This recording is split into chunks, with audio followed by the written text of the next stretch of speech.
Recognize that tune, and you know it's time for Relics Radio. This is a family-friendly show, so the entire family can join us as we talk metal detecting and relic hunting. You can call into the show at 270-495-0315 or join in the chat and post any comments or questions you might have, and we'll get to as many of them as we can. You're listening to Relics Radio of Southern Kentucky and Middle Tennessee.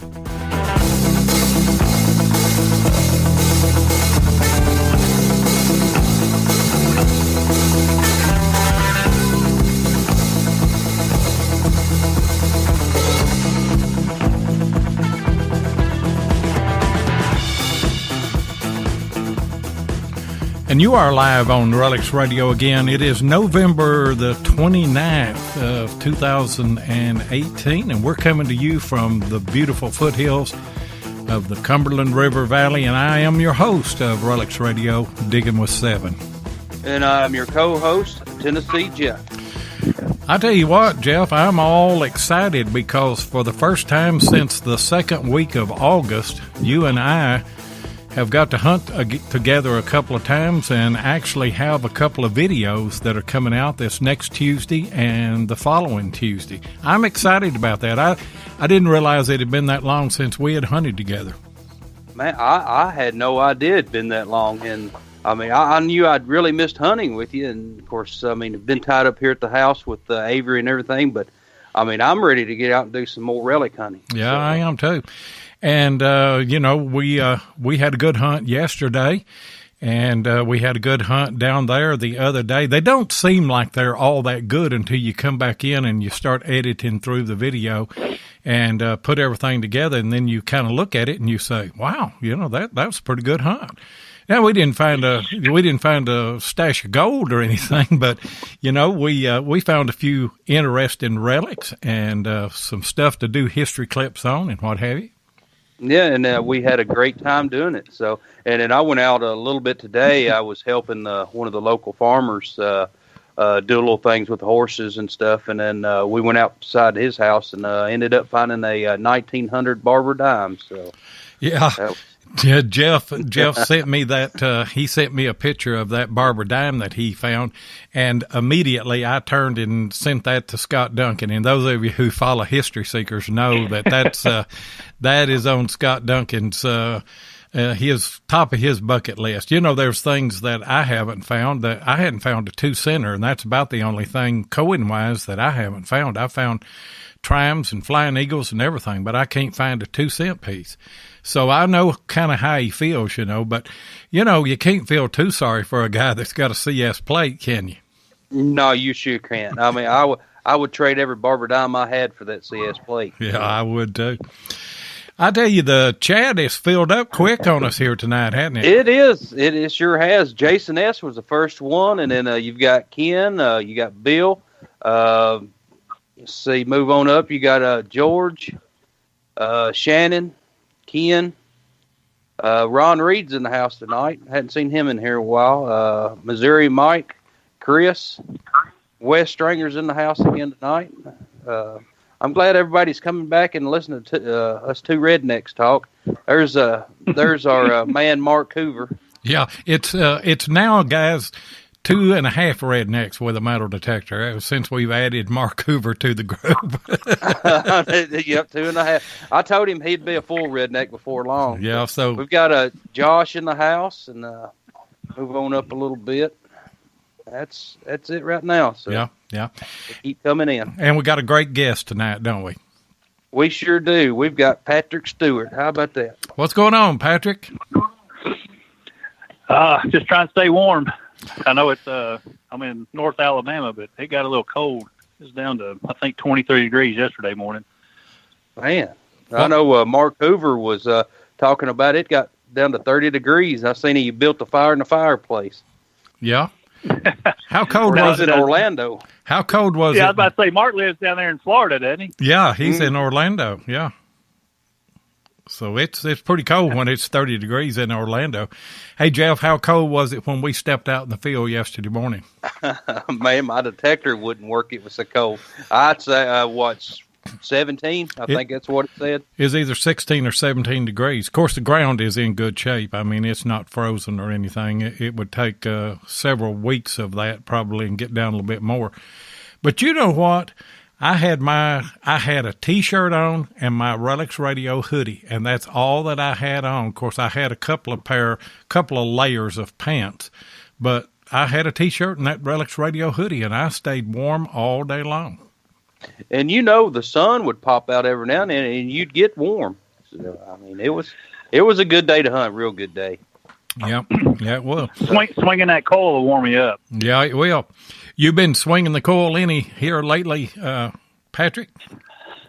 I have a little bit. I just got back from South Carolina with a bunch of great guys, and we went there for a weekend, and we had a really good hunt. Hunted a couple of plantations and a place that had 2 old home sites, and we did really well. It was a lot of fun. And you recently picked up a pretty good find, didn't you? A first for you. It was a first for me. It sure was. I dug my very first U.S. buckle, and when it came out of that sandy soil there in South Carolina, when it came out, it flipped over on the face, and all I saw was the hook on the back, and I threw my arms up, and I yelled. I said, I got it. And Josh Tyree, he got up, and he looked at me. He said, what did you get? And I said, it's a buckle. I said, but I don't know what's on the face. And about that time, Charles Emmons and some of the other ones, Mike Parker, they came walking over, and I said, here we go. We're going to lift it up and see what it is. And whether it was a U.S. plate or a CSA plate, it was my first. So I was excited and stoked, and we celebrated. And that was within 5 minutes of the hunt. So after that, I pretty much I hung out. It's really funny how stuff like that goes. It's like I went to DIV and I found a Virginia state seal button, and then after I found that button, it was like, man, everything was calm. I mean, it was just, I didn't have to rush. I didn't have to, no worries. And I'm sure you felt the same way when you found that a belt buckle. Yeah, and and like you said, it just puts you at ease, because it seems as though you don't try to put pressure on yourself to find something, but it's always that good feeling of once you start finding a bullet or a button or whatever it may be, to get that off of you. You told me before that you hunted with Josh Tyree, and it seems like every time I go hunt with him, he'll have 4 or 5 relics in his pouch before I find anything. And then that's when the pressure really starts building. I'm like, is my machine working? Has he been tinkering with it? He's been known to put a coin on the bottom of my coil, or take a battery out of my, so it's just good camaraderie and good fellowship with the guys that you have to hunt with. It really is. Next time you're with Josh, take his coil cover off and put a coin in between his coil cover and his coil, and then I'll do that. You know what? Josh is a great guy. We had him on as a guest, and but I'm going to tell you something other now. There's no lie to tell. Josh is a country boy, and you can tell by listening to him talk. He is 100% country by far. It was. Go ahead. No, they just don't come any finer. I mean, he's a true friend, and I'll tell you who introduced me to him was Larry Hicklin. Larry brought him down here and hunted with me one day, and after that we've been super close friends. So I can't say enough for what he's taught me in the hobby, and my machine, like we were talking earlier, and just a phenomenal guy.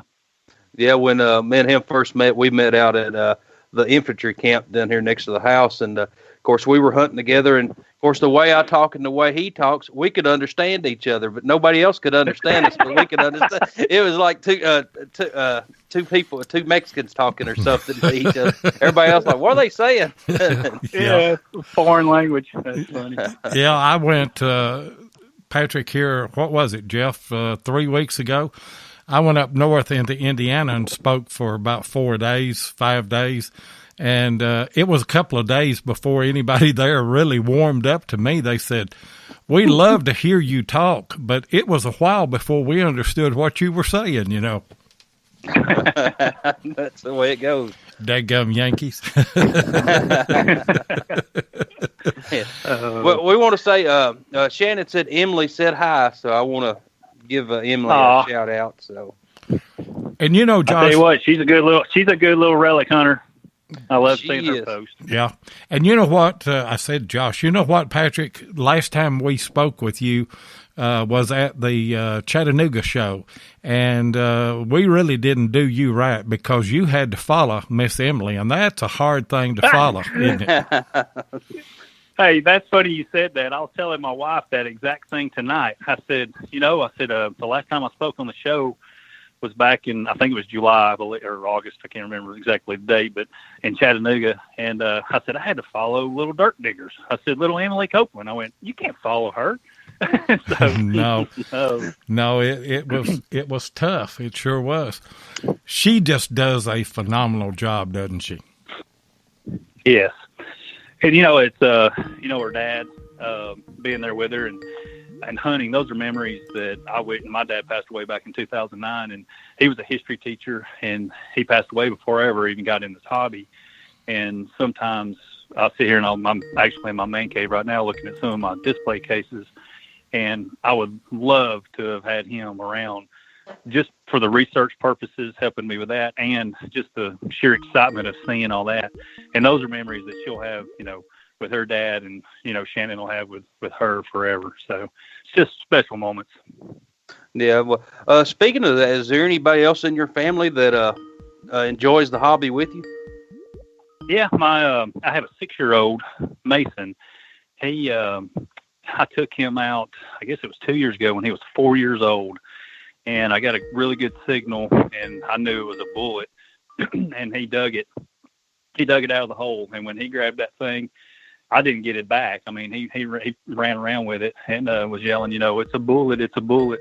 But he went this past March with me and Josh there in Tennessee, and I had bought him a little Patriot Technetics, and he hunted for 5 hours solid with that machine, and a lot longer than what I thought his interest would handle. But there was a lot of square nails, so he thought everything was a good signal. And finally, after a few hours, he figured out that some signals were better than others. And we had a good hunt. I mean, we dug. Well, that's a whole display case full of there was quite a few I'm looking at right now.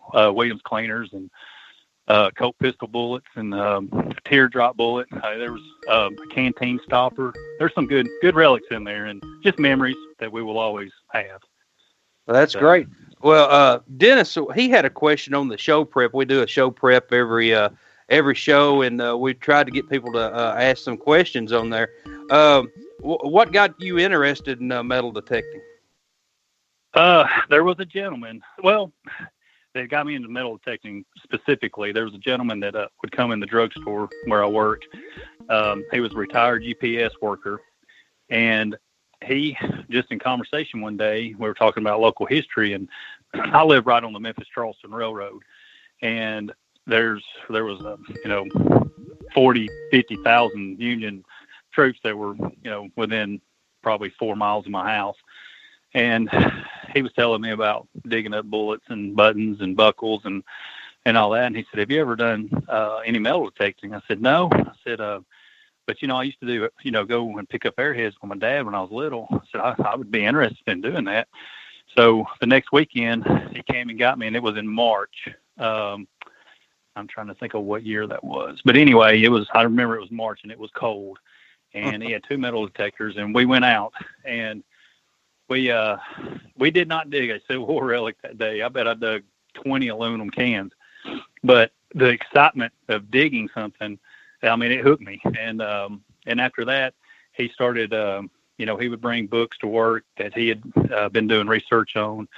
And we did a lot of research together, but working on permission, getting permission, and going and finding some relics together. And he hooked me. I mean, he got me. I mean, I would go on my lunch break and go metal detecting. I had it bad, and I still have it bad, but it's just a fun hobby.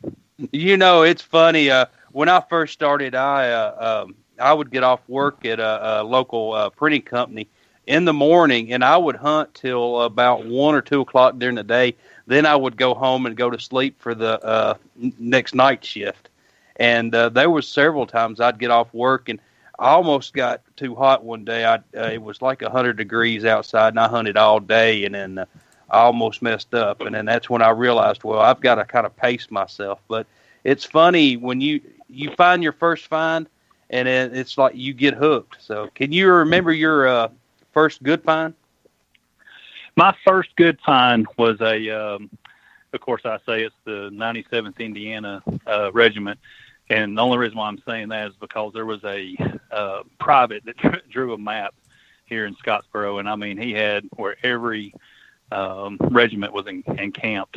And there was a creek that ran out of the mountain. And where he had the 97th Indiana was right beside that creek.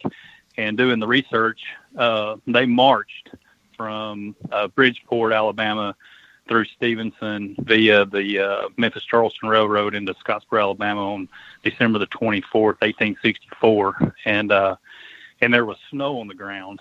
And their camping equipment, they didn't receive any of that, but they went into camp anyway. And I think there was 382 men, and out of the 382 men, I think 84 of them didn't have any boots.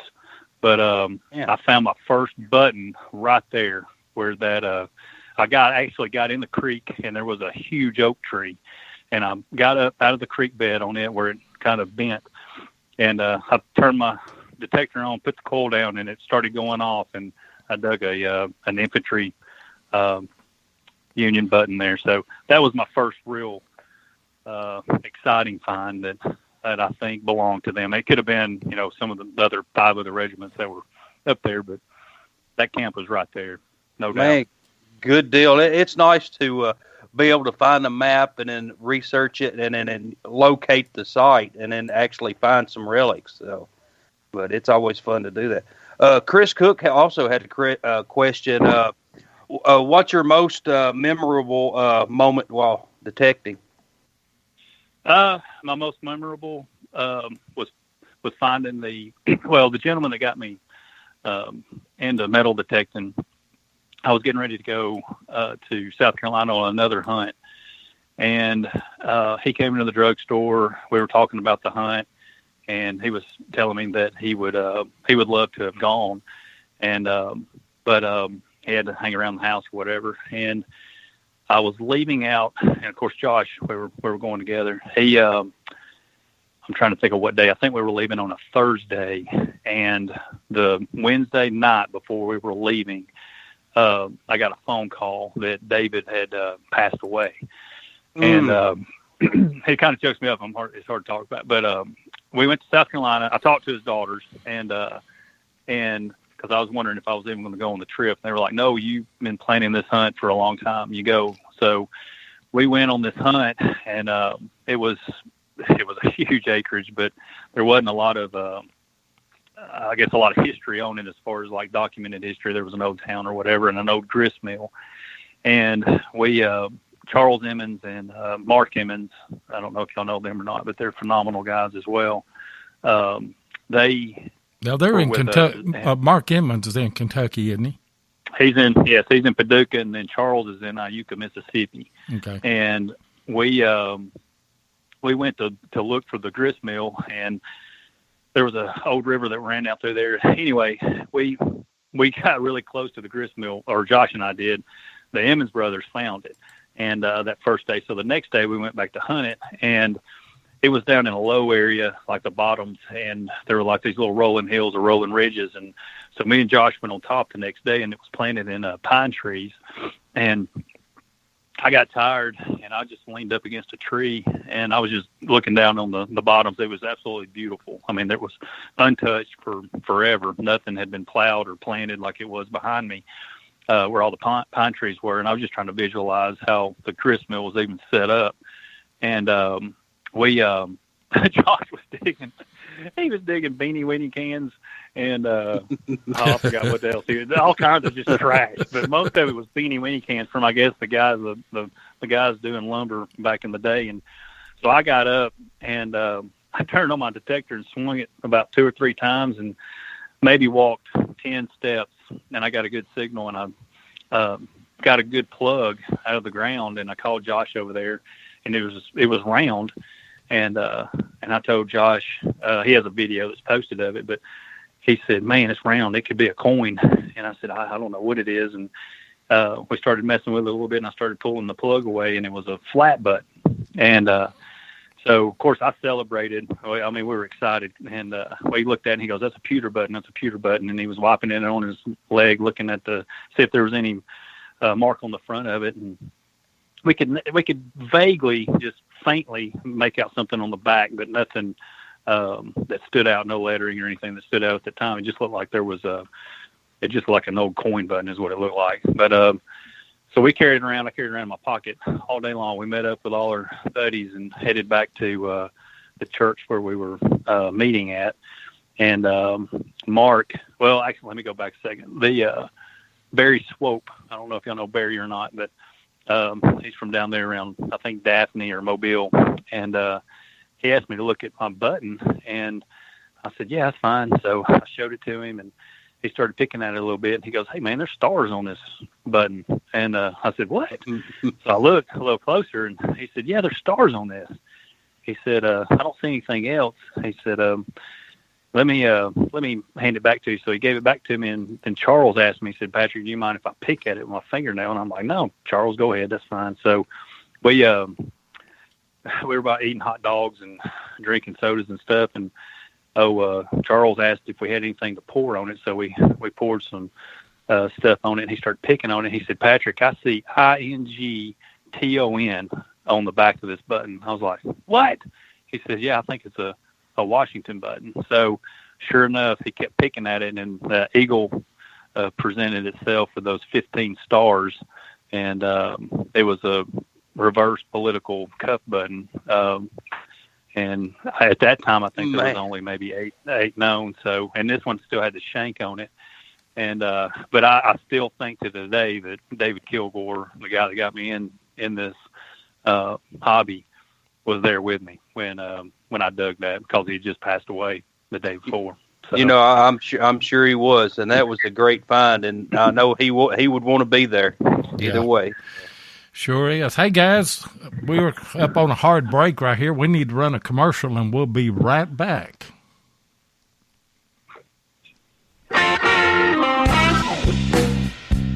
Hey, Seven, we's looking good in our new Redux Radio T-shirts. Yeah, Ken and Mark Guthrie of detectors.com done brung them to us. Yep.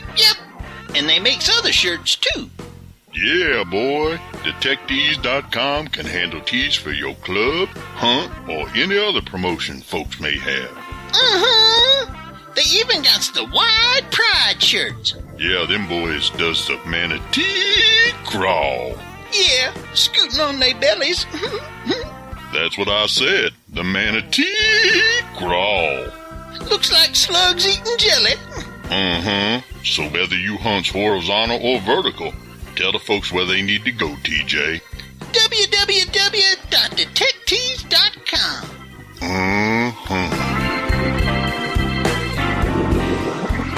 And that, ladies and gentlemen, is the commercial that put not only Detectives but Relics Radio on the map. And if you will look at Ken Guthrie's little icon next to his name, he's got a jar of jelly with a slug crawling out of it. That is amazing, Ken. That is amazing. I tell you what, they are great guys, and they have really been good to us, too. And I see that Mark Hoover has put their site in, Detectives. And as I said, They have those great hoodies out now, and that's all you need. You don't need a bunch of overalls and all of that. Get you a Relics Radio hoodie and put that thing on and get out there in the weather and don't worry about it. That's right. I mean, it'll keep your ears warm and everything else. So, and then the big pockets in front, man, you can store relics in there, your phone or whatever you need. Yeah, I've been putting my phone in. I tell you what, Patrick, listen to you talk about finding that button. Isn't it amazing? Sometimes we never know when we flip a plug what there's going to be there, what amount of history that we're going to hold in our hand, and just realize the possibility of who owned that button, who wore that button, and all of that. Yeah, you're exactly right. It's again, South Carolina has been super good to me. I was on another hunt, speaking of that, and trying to find out who may have worn a particular button. I dug a 2nd Regiment South Carolina Revolutionary War button at an old home site in South Carolina. And this is kind of a funny story too. Josh, of course, had dug 15 relics, and I hadn't dug anything. And that's the way it goes.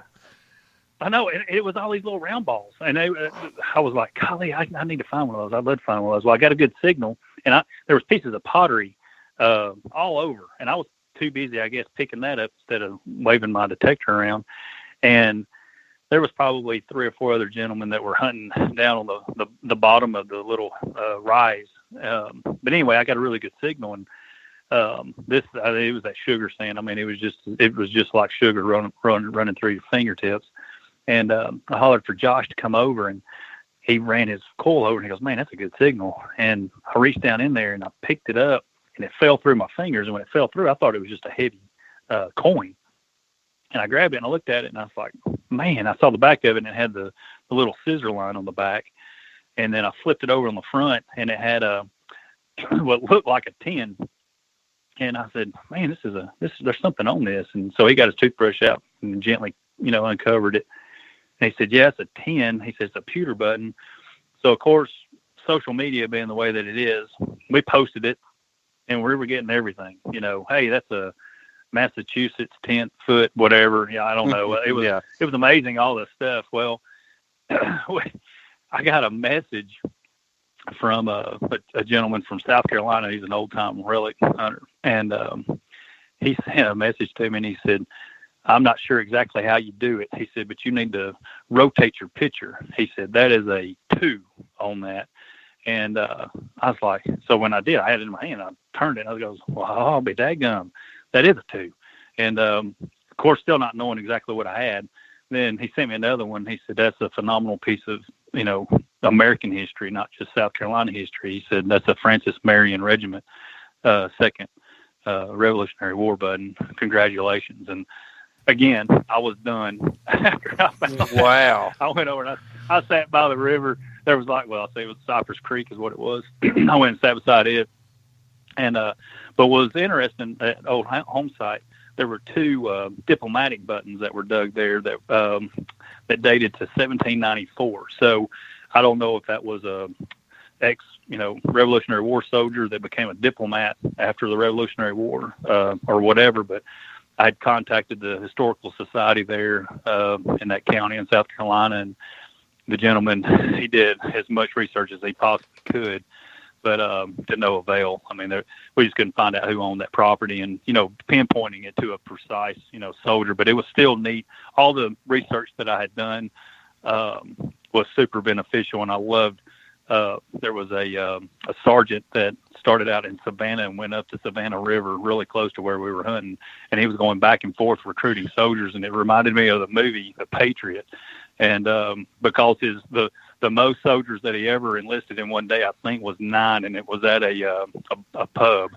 So it was quite interesting reading up on that local history that I had. That's a question that I always am interested in asking all of our guests. What do you use, and how do you go about doing your research? Yeah, it's just Google. Try to and network. This hobby to me is the best networking sport. I say it's a sport of any that I've ever been associated with, and and there's a lot of jealousy out there as well. But they finally weed themselves out over time. But your true friends, the ones that actually want to see you succeed and help you become a good relic hunter, those are the ones that you want to keep close to you. And I'm as excited to see someone dig something a whole lot better than me any day of the week, because they're saving history. But knowing someone like Michael Holbrook, he was from South Carolina. I met him in Virginia a couple of years ago. And when I knew I was going to this particular place, I knew that he grew up close to there. I contacted him, and he helped me, identify some areas of some research tools that I might be able to do, that he had done research through the Library of Congress, and which I wasn't really familiar with, but he was, and he was able to help me with some maps and documentation from that area. So the networking part is probably, to me, more effective than Google or any computer of that matter. That's right. And a lot of times when I first got into relic hunting, I'd run into a couple of hunters, and then they would just see you, and I would just walk over there and just see what they were finding, just small talk, and they would actually just turn around and walk off. Now, I mean, say Loy, and then, of course, most of the relic hunters that I have met, like Josh, they will help you, and then if you have a question, they'll answer it. So. Yeah, and I'm tickled to death if I'm hunting with somebody, especially if I have somebody come here and hunt. I want them to have a good day. I want them to have a better day than I have. And, I think that most of the people that we hunt with and that we know, everybody's kind of the same. Now, me and Jeff will rib one another, just like Keith and Scott and you and Josh. And, we make fun at one another, but it's a camaraderie that we have. And you were talking about Mike Holbrook. I don't know if it is the same one or not. The one that I know lives in Virginia, I believe. He does now. Oh, okay. He does now. I know him through one of the forums, and funny story about him. He and I were talking, and I had found a tram. This has probably been 3 years ago, and I was on the forum and put a picture of that tram on there, and we were just talking and in a private conversation back and forth and everything. And he was saying, what kind of signal did it give, and where did you find it, and stuff like that. What kind of site was it, and how deep was it, and all those kind of things. Well, the next day he messaged me, and he said, "You're not going to believe this," but he said after we talked about that, I went out and I dug a hole, and I found a silver tram and a nickel tram in the same hole. And he said there was some kind of chemistry that happened there with us. So then, this is probably 2 years later, he posted on there that he was hunting, and he found a name tag that had William Milam on it, and he knew the troops that were there and everything. And it turned out to be my great-great-grandfather. And so, wow. And I said, this is eerie. And he's holding that for me. He said sometime whenever I'm in Virginia, he said, I would mail it to you, but he said, I want to put that in your hand myself. And me and him are just, we're super friends. We've never met, but we're just super friends.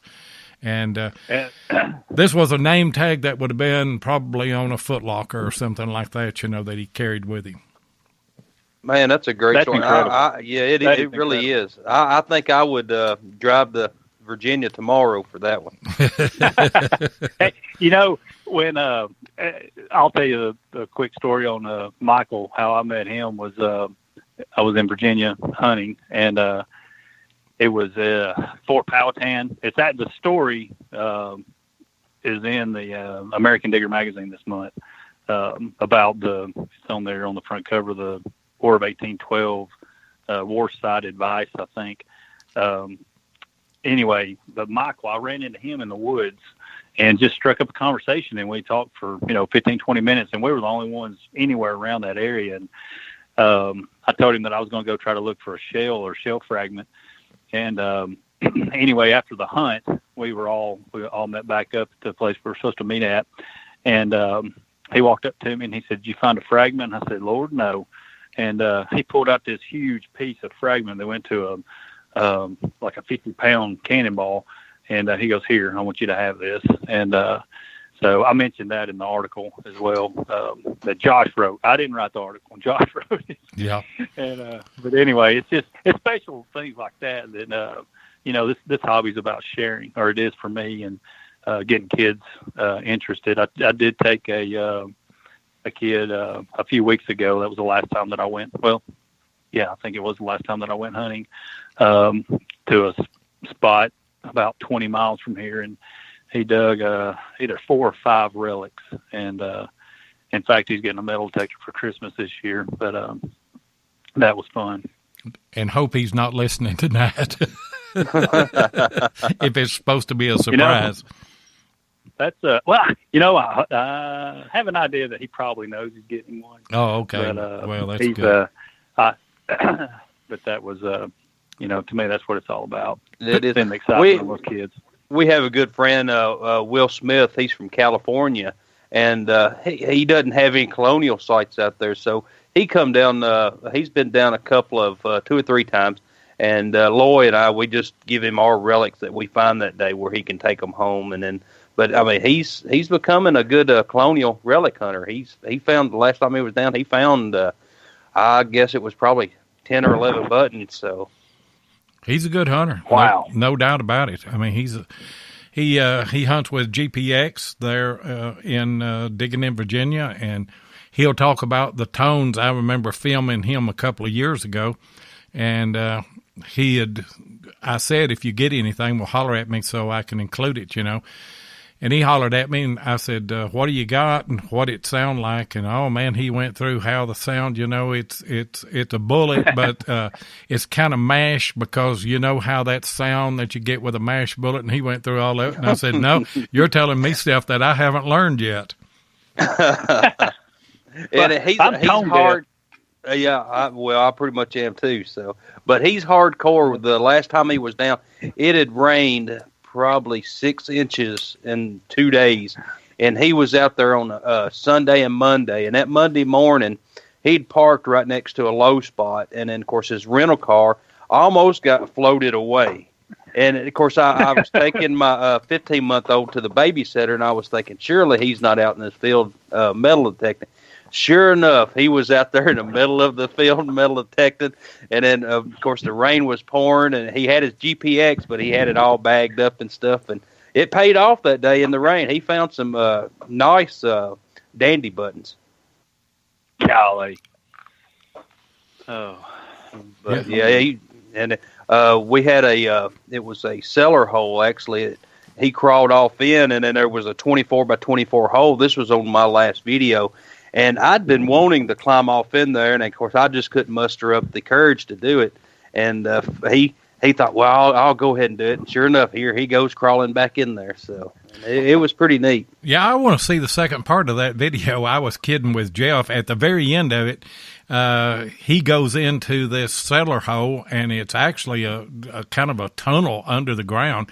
And you get in there, and then there's a bigger room in behind it, and he goes on in, and then Jeff, the whole screen kind of turns dark, and Jeff says, "To be continued." And I said, I can't wait to see that. I said, is Will still with us? He's still with us. He made it back to California, but we're gonna. He's coming back, and we're gonna do a little bit more investigating in that cellar hole. So it was a little wet that day. Of course, he was crawling through water, and here it was. I mean, wintertime, and he was freezing to death, and that's why he come back out. But I'm not going to give any more away. We're just going to go back and do a little bit more. Yeah, make them want to watch. Hey, I don't know if you know it or not, Patrick, but I see Barb is just come on, I think. But Barb and Chuck Smalley and Josh Kimmel with Beyond Sight and Sound, and we're in on it. Treasure Mountain is in on it, and there's several groups that are in on this thing. It's a great Christmas giveaway. Have you got your kids entered in that? Because there's like 7 detectors being given away. No, but I will surely get them entered in it. If you go to our Relics Radio Facebook group page, we've got that on our page, but I'll go ahead and send you. I tell you what, Barb, you're on chat. Why don't you just go ahead and put a link in there, because there may be some other people that are listening that don't know about that. And Barb's done a wonderful job of coordinating all of that as well. So she really has. She's done a lot of work on it, and done a good job. And my chat may have locked up on that computer. I said Barb had just come in. She may have been in for a while. I don't know. No, she just come in. Oh, did she? Okay. Mm-hmm. And I see that Josh has put on there all sorts of great prizes still coming in. We're up to 6 detectors. My bad. Oh, wow. Come on. Somebody give one more detector. You know I love the number 7. We need to. Patrick, have you got into bottle digging or digging privies or anything, etc.?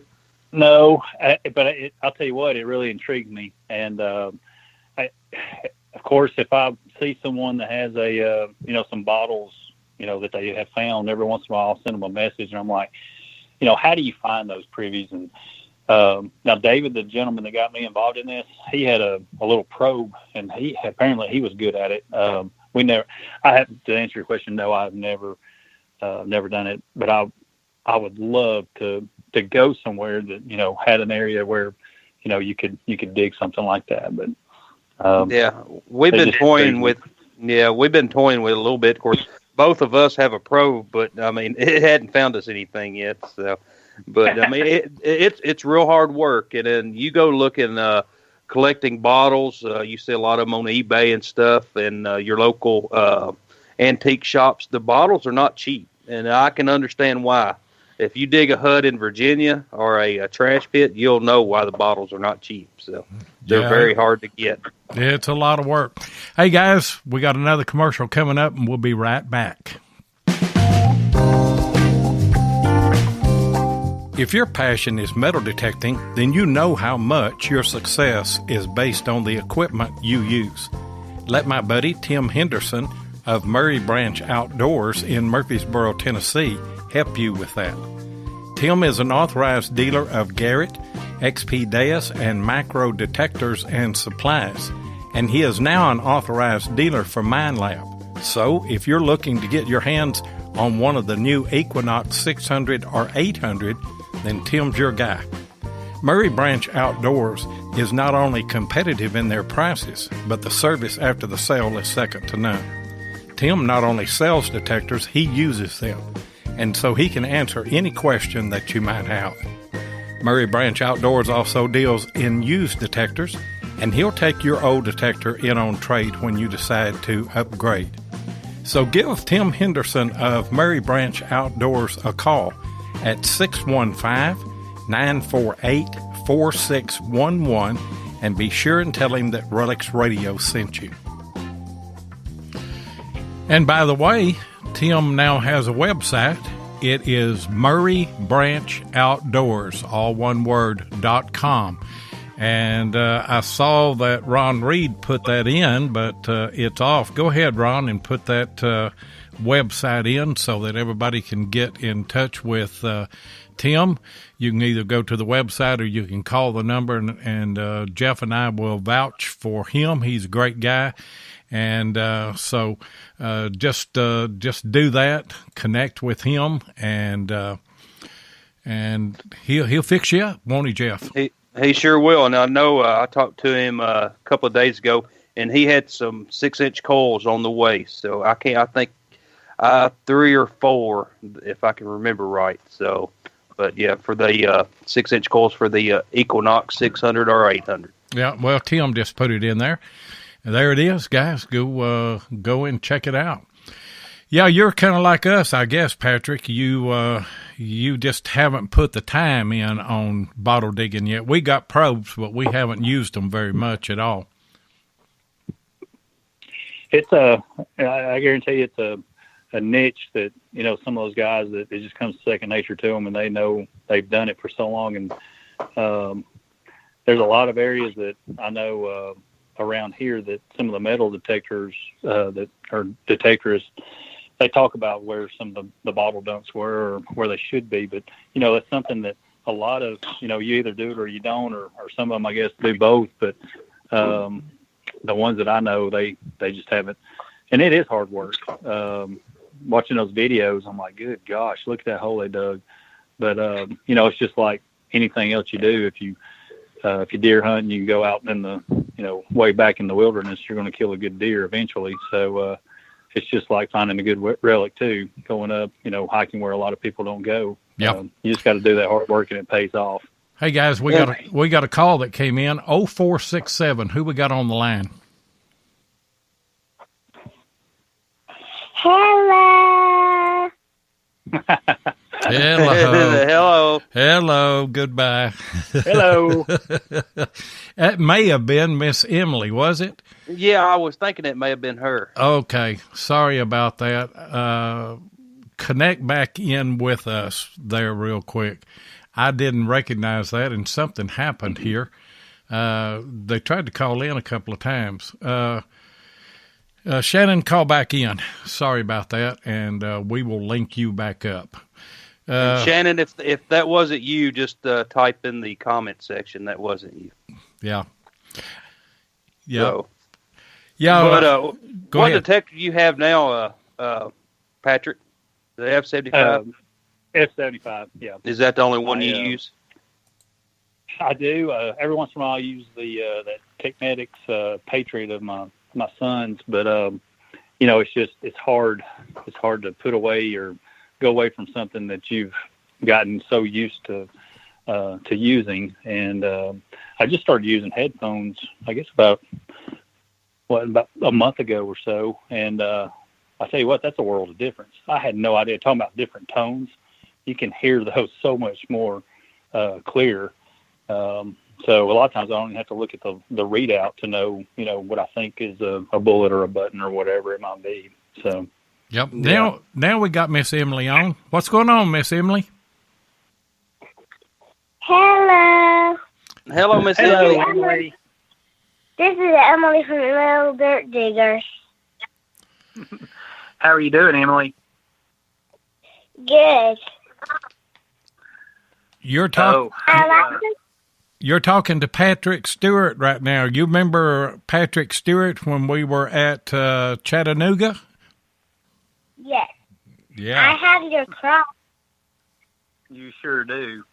And I couldn't have been more happy to make that for you out of the bullets that you found. And I tell you what, I love watching your videos and reading your posts that you post on Facebook, Emily. It's wonderful. Thank you. I'm going to hang my cross up that you made for me on my Christmas tree. Aw. Man. Well, thank you so much. You're welcome. That means the world to me. That means the world to me. Hey, are you going to be in Franklin this weekend?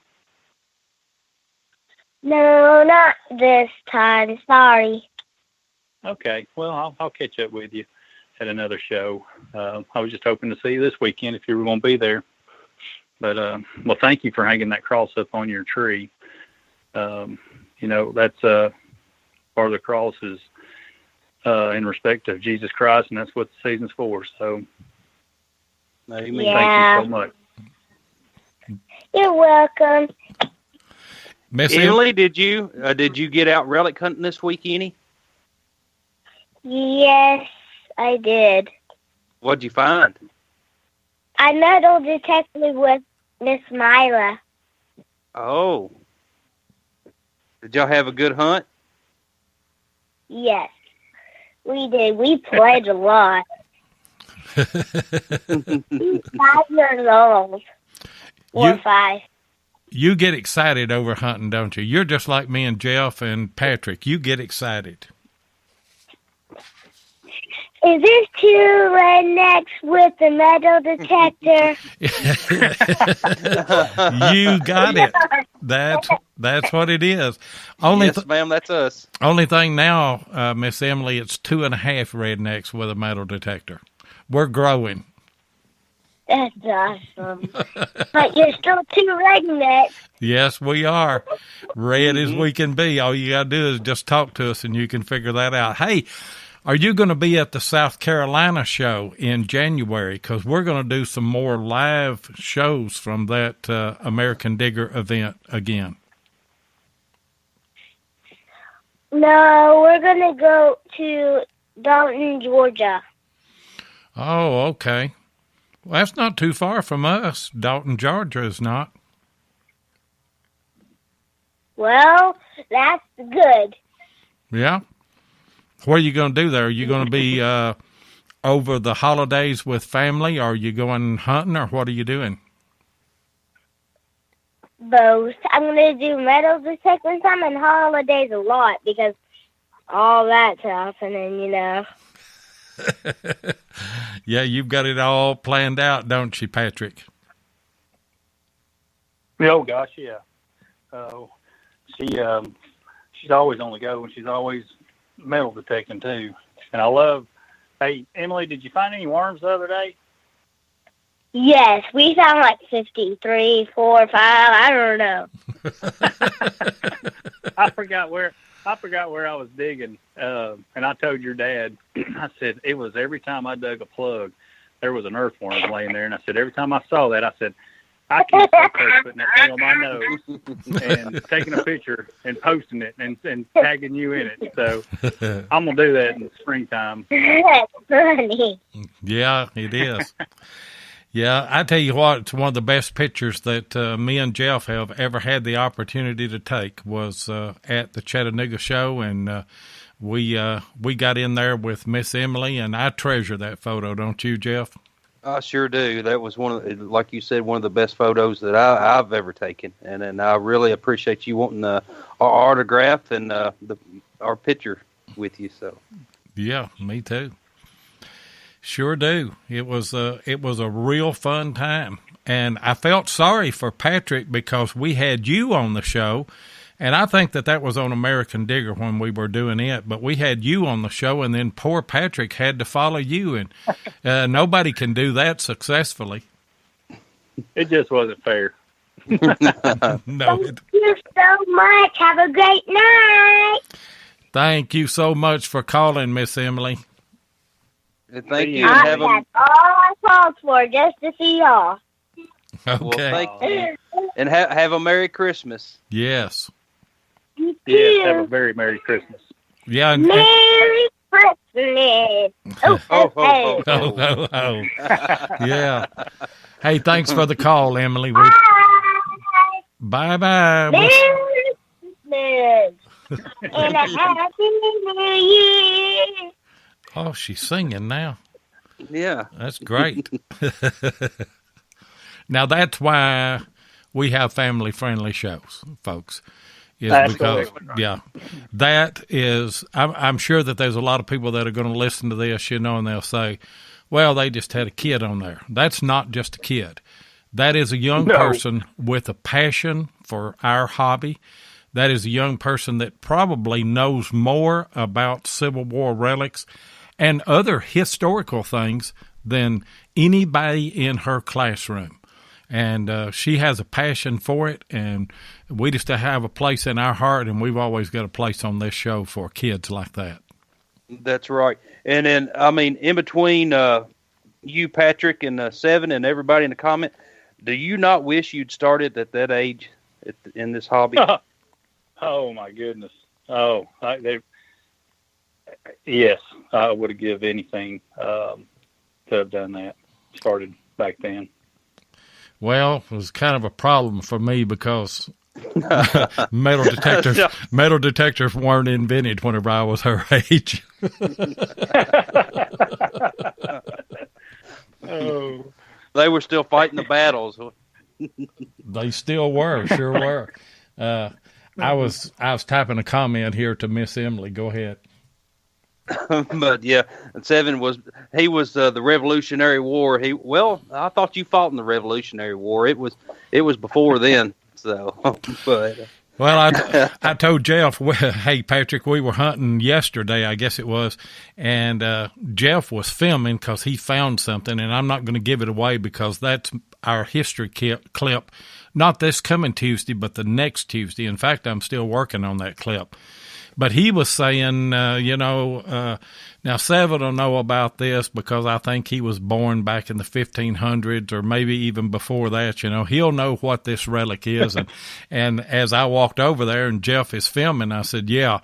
I said, I was around whenever the Dead Sea was still sick. That's pretty dead blame old. I haven't ever heard that. That's great. Well, they kid me a whole bunch about how old I am. Hey, Patrick, you found your plate, and that was on the top of your bucket list. What's on it now? That's a good question. Of course, ID tags, a gold coin. I've never dug a CS button. I guess as it comes, whatever I dig is pretty much on my bucket list. It's something that I'm just happy to do and preserving the history. I would have never thought that I would have dug a George Washington inaugural button or that Revolutionary War button, but it's just, I don't know. I just love being out there and digging. So probably something a CS plate or a button would be on my next bucket list. I've never dug a War of 1812 button. I have dug a lot of buttons. In fact, one year, I guess it was 2 years ago, I had a contest on the flat buttons that I was digging. And I don't know, I dug probably 200 the year before, and I was trying to get to a little bit more than that, maybe 250. And I started getting toward the end of the year, and I just kind of set up a contest thing to where I'm trying to get to 300. And I actually found the last couple of days of December, it got me up to 301. I've got a lot of pewter buttons, but I have never found anything associated with the War of 1812. Now, me and Jeff hunted an old rock wall place in Middle Tennessee, and he found one. We almost left that place, didn't we, Jeff? We sure did. We were. It was a lot of trash, and of course, we used historic aerials, and I could see a foundation, and we started hunting that foundation. And of course, just your trash. They would be around in the 50s, and so it was an old rock wall next to a pond, and you knew that was old. So we got down there, and then, of course, I got one signal. We were getting ready to leave, and of course, Seven said, "Well, if that's not a button, we're leaving." And I was like, I dug it out of the ground, and I was like, "Well, we're staying." And of course, it was I think that one was the script. Script A, I, wasn't it? No, script I. Okay. Yeah, script I. Okay. And I've been fortunate enough. I've got a couple of home sites around here that I've found some War of 1812 buttons. And at Seven, you was talking about 300 buttons that one year. No wonder we don't find no flat buttons in Kentucky anymore. Man. I was lucky that year. There's no doubt about it. And, Patrick, have you ever got on a site, an old colonial site, house site, where you find 20, 30, 40 buttons on the place? Oh, no, never have done that. Now, as far as like Civil War buttons, I've found quite a few of those in a day, but not any. I haven't found a whole lot of flat buttons, to be honest with you. I was lucky enough to dig a War of 1812 button, Regiment of Riflemen, but other than that, I haven't dug a whole lot of flat buttons. Yeah. What about your? I have dug have been pretty good. What about coins? Do you do any coin shooting? A few coins. I've just now gotten to where I hunt some old home sites, and I found some old coins around those. But I'm trying to think of what my oldest coin to date is. It was an 1860 Indian head penny. I'm not sure exactly what date that fell in. I found some silver coins. I found a $50 up on the side of a mountain just randomly. It was an 1838 $50. Trying to think. Not a whole lot of coins though. And I had a relic hunter tell me one time a good coin hunter is a good relic hunter, but a good relic hunter isn't necessarily a good coin hunter. And I'm starting to find that out, I think, because I don't find very many coins. That makes a lot of sense. I never really thought about that, but it really does. We find a lot of riels in Middle Tennessee and Southern Kentucky. So, and they're on those same spots where you find the flat buttons. And I'll give a tip to anybody that wants this tip.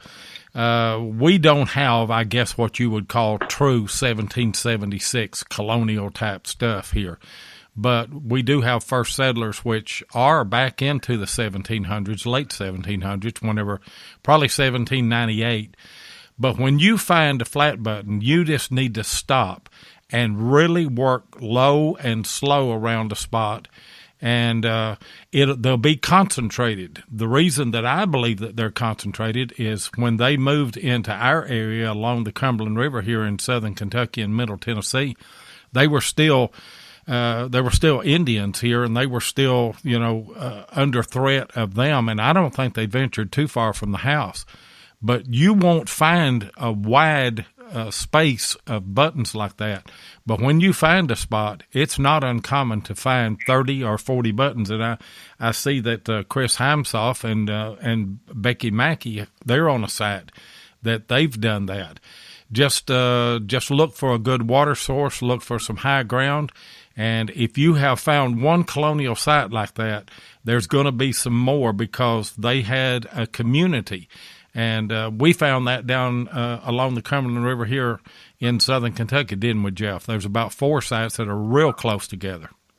Oh, yeah. And then, of course, once someone moved in and then, of course, they had kids, well, they would just go right across the yard and build their house and so on and so on. And then, of course, actually here in my little community, we're looking for it's called Martin's Block House, and it was built in 1778 by the government of North Carolina. The colonists that was here, they were getting overrun by Indians, and they was like, well, we need protection. And so it was Captain William Martin, and it was 100 militiamen. They come out of North Carolina, come down through Kentucky and into my area, and we're still looking for the old blockhouse now. And then, of course, I'm working with some guys on that, and hopefully we can locate it pretty soon. Wow. That's information that I did not know, but it makes sense. Yeah, it all goes back to learn something new every day. Yeah, and it's a site is a site. And in our area, the Native Americans would find a site. They always wanted high ground. They wanted good water close, which normally is a spring.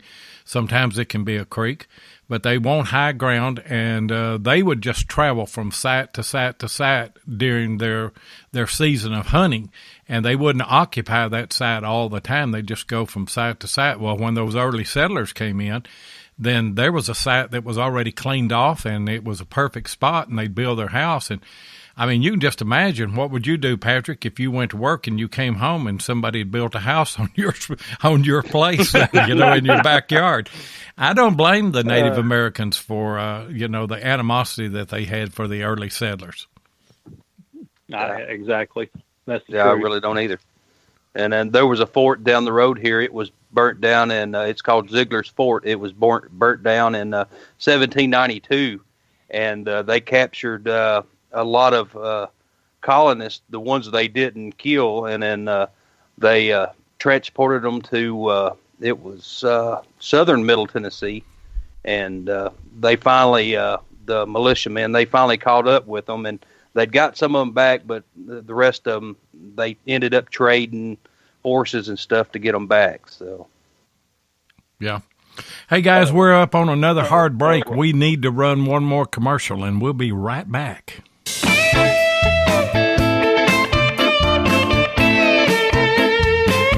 If you want to keep up with what's going on in the metal detecting world, then you need to be a subscriber to American Digger Magazine. Butch and Anita Holcomb are the publishers of the magazine and have won awards for 3 straight years for being the best digger magazine on the market. American Digger Magazine is available in both print and digital formats, so no matter where you live in the world, you can enjoy the latest happenings in the hobby. You can get in touch with American Digger Magazine by going to AmericanDigger.com or give them a call at 770-362-8671. And be sure and tell them that you heard it on Relics Radio. And it is a great magazine, and the print copy just came out. My print copy just got here this week, and I know that Jeff's did too. And congratulations to everybody that made either the Just Doug section. Be sure and check out Steve Zazulik's article in that magazine. It's a great article. And I'll give one more plug. In the January-February issue, my article on the Great Silver Horde with Jeff Ford, Wes Stringer, and Chris Heimsoff will be in that issue. And I'm really looking forward to that magazine. You subscribe to that, I'm sure, don't you, Patrick? Absolutely. And I'm lucky enough to be in this article, or in this, I guess, American Digger magazine. Yeah. So I hadn't had I can't wait to get it. I got it on digital, but I haven't got the hard copy yet. Yeah, well, I just got mine this week, and I hadn't had time to really look at it. I seen that Jeff's tongue was in that militia tongue. That was a great find, and it was in it. And just a lot of good stuff. Every issue of that, of course, it's every 2 months, but every issue of that is something else, and we're proud to have American Digger Magazine as one of our sponsors. We are. Oh, they're good people. They're good people. They sure are. And I went ahead and subscribed for 2 years now, so I shouldn't have to worry about it for a little while. Yeah. Foot choke 'em. Yeah. That's what Scott calls him, old foot choke 'em. He's a great guy. And by the way, our thoughts and prayers go out to Miss Anita, because they were at the doctor. She was experiencing some pain on Monday, and come to find out she had a cracked bone in her arm. And I actually filled in for Butch and Heath, because Connie was having some problems as well. So our thoughts and prayers go out to Miss Anita and Connie. Yeah, absolutely. Yeah, bless Connie Hart. I mean, she's had a rough time, and then, like you said, they're in our prayers, both of them. Yeah, I can't wait to get to that South Carolina show and see all those guys. Hey, how about the dirt down there, Patrick? Isn't that amazing? It truly is. The first time I went, it was I guess they use the term sugar sand or whatever, and it truly was. I mean, it was just like scooping your hand through sand, and then in the other parts of of South Carolina, it's pretty sandy soil down to maybe 1.5 feet, 2 feet. In some areas, probably a little deeper. I used to spend all my summers in South Carolina, and I think hopefully that was some of my good fortune of going there. I've only hunted there 3 times, and all 3 times have been very memorable trips. But that's where my grandparents were born and raised, and just a lot of I guess roots there in South Carolina. So I love that state. I've never hunted there, but I watch Matt Purdue dig those buttons out, and they are just pristine coming out of that sandy soil, and it's amazing the condition that those things are in. And me and Jeff are hoping that in January, whenever we go down for that show, that we might be able to hook up with somebody and do a little bit of hunting there. Well, if we don't, we'll do some door knocking. If we're not invited with somebody else, we'll do some door knocking for sure. Yeah, I'd like to take a couple of days and just go and make a good trip out of it. We just ran down to Chattanooga and then ran back. We didn't even get to hunt with Heath and Scott and Debbie with Mine Lab. I think they hunted on the Friday before. We just couldn't get away and couldn't do it, but I wish that we could have. What kind of plans have you got hunt-wise this coming year, Patrick? I'll be honest with you. I didn't get into my whole family, but I have 5 children. So my time of metal detecting is just like we said, it has to be planned out. And I haven't got a whole lot of plans, just other than as soon as I get an opportunity, I head out, try to go to some places, hoping to hook up with Josh and maybe go to Western Tennessee or even to Arkansas to hunt, maybe in January or February. But that's pretty much my only plans that I have at this moment. Yeah, with that many kids, you got your hands full. How many times do you get to hunt on average in a month?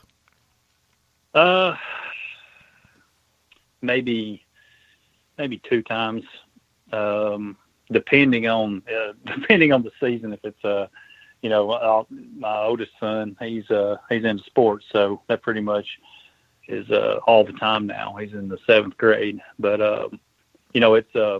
it's just hard breaking away. The little the 9-year-old that I took relic hunting a couple of weeks ago, he had been wanting to go with me for over a year, and finally I had an opportunity, a window that came open, and I called his parents and was like, "Hey, if he wants to go, let's go. If he's able to, Saturday morning." We headed out, and that's kind of the way sometimes that I get to go, unless I plan them out, a month or so ahead. So yeah. Man, I've got one 15-month-old. Well, I've got 3 stepchildren, but they're grown, and of course, the youngest one, if it doesn't have a video controller, he doesn't want anything to do with it. But my 15-month-old, I'm hoping I'm kind of going to try to steer him away from sports and just put him into the relic hunting hobby. And then, of course, if he wants to play football or baseball or anything, well, I'll support him. But I'm hoping he'll just take up with relic hunting where we can just go together. Well, all 3 of us. Yeah, none of my kids or grandkids, they don't want to. Austin has hunted with me a little bit. When we go to the lake and stay in the summer, I'll take a detector and we get out on an island or something other and hunt the water's edge there. But, if he's not going to find something that's going to make him a lot of money, of course, he's 20-year-old now. He's not at all interested in it, And I told him, I said, "Son, you're not going to make any money doing this. You just have to love the history." And he said, "Well, I don't like history." So I said, "Well, this ain't the hobby for you then. Stay in sports." But he excelled at baseball. He was a great baseball player and had some colleges that recruited him. He went to another college locally where he wouldn't have to leave, but I kind of left that decision up to him. But we had a lot of memories, him playing baseball and us traveling all over the country and stuff like that, and I wouldn't take anything for it. Yeah, I'm sure. And then, of course, every time I've been to Del Hollow, the last thing on my mind was metal detecting. So, I was ready to be skiing or something like that. So, yeah, I can understand that point. There's some good smallmouth up there too. Oh, there really is. Yeah, there's some good smallmouth in there. And, used to, I don't fish as much. Now, Austin still fishes all the time, but I don't fish as much as I used to. And I need to kind of get back into it because November and December were always great months for us. Me and 2 of my son-in-laws would go there and fish every November and December. And we just kind of got out of it, I don't know why. I guess because I'm so busy. It's easy to do. Yeah. You do stay busy, Lloyd. You've got a lot on your plate, so. Yeah, I do.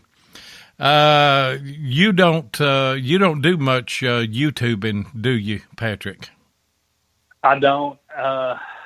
It's funny. I got with Josh. Of course, Josh, he uploads just about every one of the videos, and I have a YouTube channel. I think I only have like two videos on it.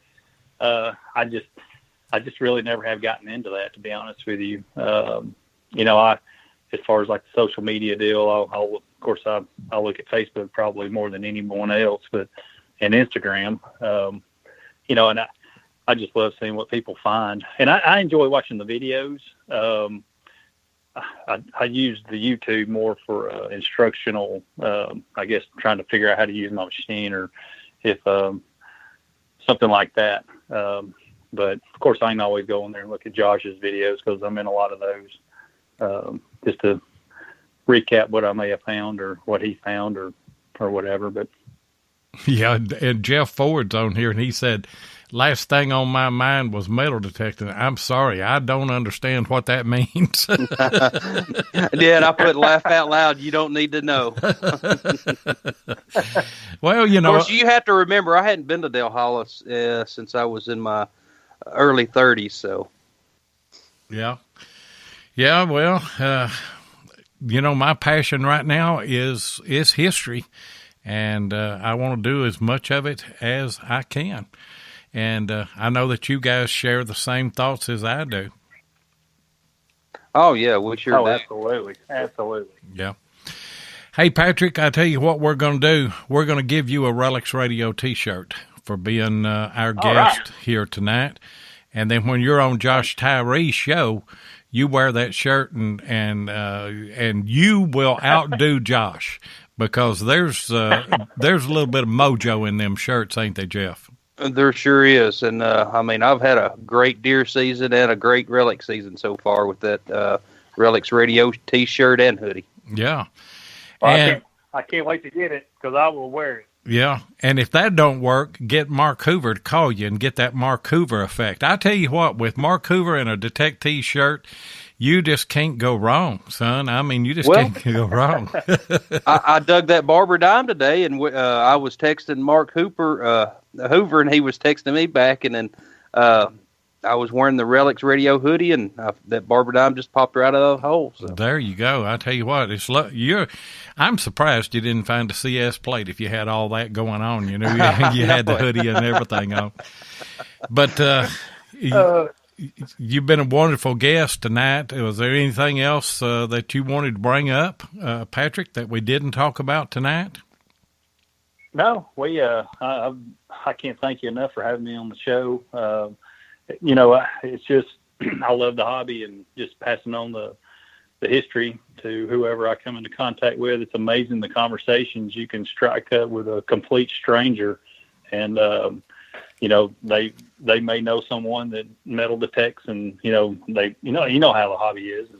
And my friends that could care less about history, they have no other option but to listen to me on occasions of talking about what I find or whatever. And then you have the friends that'll, you know, send you a text every once in a while, or run into you at the store and say, hey, what have you dug, you know, over the past few months? You haven't posted anything or whatever. So it's always a conversation starter, this hobby is. And I can't thank David Kilgore enough for getting me started in it. And some of the friends that I've met, friendships and that I've had over the past few years. You know, it's something that can never be taken away from me. And, you know, I hope they enjoy my company as much as I enjoy theirs. Yeah. So. Yeah, I know it. And I can tell that you were really close to David, and, you know, him getting you started in the hobby and everything. You know, I put on the description on this that you would talk a little bit about your settings, and we never did get to that. So just briefly here at the end of the show, why don't you tell us how you set your machine up and how you run it? That way I'm not a liar. You know, we'll have some settings in there. Hey, I'll tell you a funny story. I hadn't had my detector, this F-75, very long, and I had a guy invite me to go hunt in Paint Rock, Alabama, and he was a retired Alabama archaeologist, and he talking about detailed. He was a phenomenal guy, and still is. But I got out of the vehicle, and it was one of those spur-of-the-moment hunts. I didn't have a lot of batteries in my pouch. In fact, saying I didn't have a lot of batteries meant that I had none. And so I got out. I turned my detector on, and he dropped me off. And the area that we were hunting was, oh gosh, I bet it was 600 acres or more. And he said, I'm gonna go down the road here, drive down about a quarter of a mile, and we'll meet in the field. And I said, okay. So he dropped me off. I get out there, I turn my detector on, and that thing, it started making all these crazy noises. And, I mean, it just zapped it. And I went, you've got to be kidding me. So I restarted it, pulled my batteries out, put them back in, and nothing. So I called Josh, my lifeline, and I said, man, what are the settings? We have this, I know I had it set, but I had nothing that I had documented. So to make a long story short, he finally went through his phone and found where we have our machine set on. But it's I'm trying to get it up here to where I can look at it and tell you what I actually do have everything set on. Yeah, I should have. That's what you're wanting to know. Yeah, I should have warned you about this. But there are a lot of people that are really interested in how everybody else runs their detectors. Even if it's not the best setup, at least they want to know. How they get close. Yeah, how are you being successful? And you may have to change it. You may have to change it for your area. But I'm just interested in what settings that you use. Okay. And tell everybody again, we've had some people that have joined us late, what machine that you're talking about as well. It's an F-75, and I hunt in all metal. My threshold is a -1. The audio pitch is the same, -1. Sensitivity I have on 82. Of course, it's manual and your ground balance. And then let me get over here to discrimination. I have on 68. Sensitivity is 77. Disc level is a 4. Notch is 1. My number of tones is a 2F, and the process is DE. So, but I'll tell you, when my batteries went nuts on me out there in the woods, and I put new batteries in, I took off my wedding band and I put it down, and it wouldn't even detect my wedding band. And man, so I was scared I messed up my machine. Yeah. But of course, my buddy, he came to the rescue. He finally sent me a text. Of course, I was kind of apprehensive. I didn't know whether or not he was messing with me when he sent me the settings. You're talking about Josh. Yeah. Do you have the LTD? Yeah, I have the special edition, yes. Okay. I always run mine, the one, well, I had to sell mine to get my GPX, and I miss that machine to this day. But anyway, I always run mine in jewelry mode, JE. Jewelry mode? Yeah, JE. And, I mean, it seemed like it done real good in discrimination like that, so. And Mark Hoover said that he thinks that the F-75 and the Technetics T2 are real close together, or maybe the same. Jeff has got a T2 now, and you may be able to chime in on that, Jeff. Yeah, well, see, the T2 has a little bit a better threshold than the F-75, but as handling the machine and settings and everything, they're pretty much the same. And the only thing I see in the Technetics that it didn't have was the JE mode. And then, of course, if I'm in a real trashy area, I'll run it in fast audio. And, of course, you lose a lot of depth with the fast audio, but, I mean, it is fast. It discriminates real well. And, of course, if you can run it in, most time if I'm just walking around the field and with the Technetics, I'm just running it in 4-tone. And then that's the same way I did with the F-75. And by the way, in 2 weeks, not this coming Tuesday, but in 2 weeks, the video that I'm going to do is that we're going head-to-head with a Technetics T2 and a MindLab Equinox. Who's going to fare the best, And so watch that video and catch it and see that. And I cut you off there a while ago, Patrick. Go ahead and finish what you were saying. Oh, Lord, I can't remember what I was saying. But I was going to tell you, when you do that test, there was a guy that was hunting with us, Mike Parker. He had an Equinox 800, and he wore the flat buttons out. Didn't dig a lot of lead, but I mean, he dug a lot of flat buttons out of the same field with a lot of us that had a F-75. So I'll be anxious to see what your video. Well, we didn't actually do a test. We just Jeff is using his T2 and I'm using my Equinox, And we just went out in the field, and we just actually had a day of hunting. But you're right. Yeah. That equinox loves brass. It really does. And then see this hunt coming up. I mean, it was kind of unfair advantage because he had the 11-inch coil, and I was running the sharpshooter coil with the Technetics, which is I think maybe a 5x8 coil. So I was a little bit better in the trashy areas, but 7 still done good. I'm impressed with that T2. I'm impressed with those machines, and I've never been around them. You know, that's one machine that I've never used. I know a lot of relic hunters though that use that F75, and they just swear by it. Yeah, I love it. Yeah. It really is a great machine, and it was funny when Josh and I was hunting a local camp here, and he was pulling 44 bullets out just right and left, and then I'll spit it out in a minute. But I was like, man, of course we were running in all metal mode, and he's like, well, just come here, listen to this, and we were running all metal, and there's a different sound to a good target versus iron in all metal, and you just have to get your ear trained to it. And finally, after he taught me that, I was digging 44 bullets just as good as he was. All about it is a really.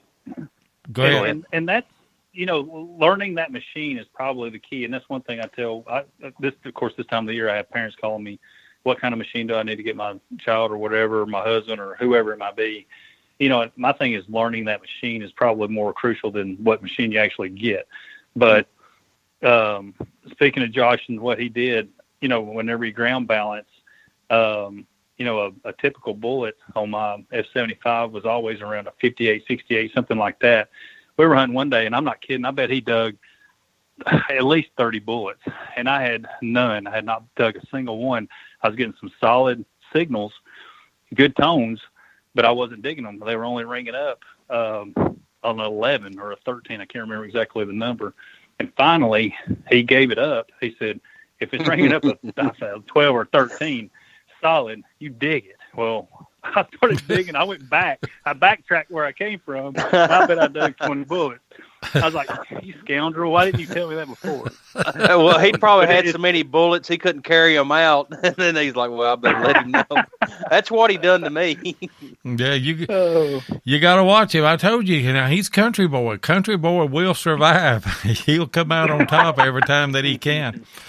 But anyway, thank you for coming on tonight, Patrick. Thank you for sharing that. I hate to hold that to the end of the show. I had some technical things that I was working on earlier in the show, and so was kind of out of sorts. But thanks for sharing your settings and all of that stuff, and for just being a great guest. And you hang on after I close the show out, and I'll get all your info. And we'll get you that Detectees shirt in the mail. Okay. I sure do appreciate that. Thank you again for having me on the show. Okay. Thank you very much. Been a great pleasure. Go ahead, Jeff. Close us out here. We appreciate everybody in the chat, and, of course, appreciate our great guest, Patrick, and we want to make sure we keep Nita and Connie in our prayers. Well said. And if Absolutely. And if you guys like metal detecting shows, we want to encourage you to check out Beyond Sight and Sound. They're on Sunday night and Wednesday night, Josh Kimmel at 8 o'clock Eastern. And then Butch and Heath and Jeff Lupert have the American Digger Relic Roundup on Monday night at 9 o'clock Eastern. And then Heath and Scott have History Seekers on Tuesday night at 9 o'clock Eastern. That's a couple of more rednecks. And then Hardcore Metal Detecting has their shows on Thursday and Saturday night at 8 o'clock Eastern. And we got a new show in the lineup, and that's XP Team USA, and they're on every other Friday night at 8 o'clock Eastern. And obviously, me and Jeff will be on next Thursday night, the Lord willing, 8 o'clock Eastern. So come back and join us then.